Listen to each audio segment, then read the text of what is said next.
সে তো জামাই সেজে তার এত হাসি পাচ্ছে, বলছে মা আমার একটু সুন্দর করে ভিডিও করো, আমি একদম জামাই সেজেছি, দেখবে কেমন করে পোজ দিয়েছে, ওই দেখো কেমন পোজ দিয়েছে।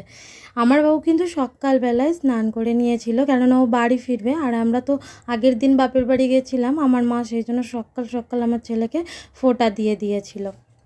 বাড়ি ফিরবে কারণ ওর বাড়িতে অনেক দিদিরাও রয়েছে, তারাও ওকে ফোঁটা দেবে, সেই জন্য ওর বাবা ওকে আনতে এসেছিল।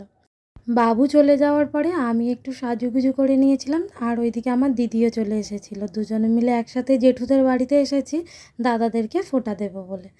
আমরা প্রতিবারে জেঠুদের বাড়িতেই ফোঁটা দিই।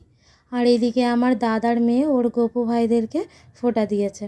তারপরে আমিও আমার গপুদেরকে নিয়ে চলে এসেছিলাম ও ফোঁটা দেবে বলে। আমার বাবু তো বাড়ি চলে গেছে, তাই এদেরকেই ও ফোঁটা দেবে, পরে আবার আমার বাবু আসলে ফোঁটা দেবে। আর এই যে হলো আমার দাদা, ওর কত চিন্তা পড়েছে, জানে বোনেদেরকে গিফট দিতে হবে, দিদিকে গিফট দিতে হবে, তাই জন্য।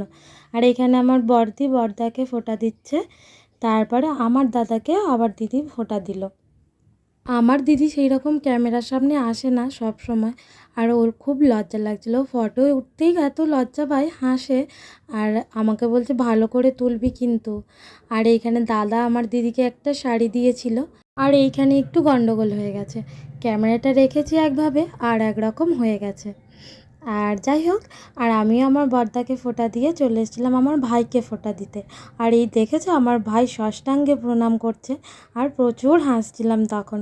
আর এই যে আমার জামাইবাবু, আমি আমার জামাইবাবুকেও ফোঁটা দিয়েছি। আজকের ভিডিওটা কেমন হয়েছে অবশ্যই জানিও।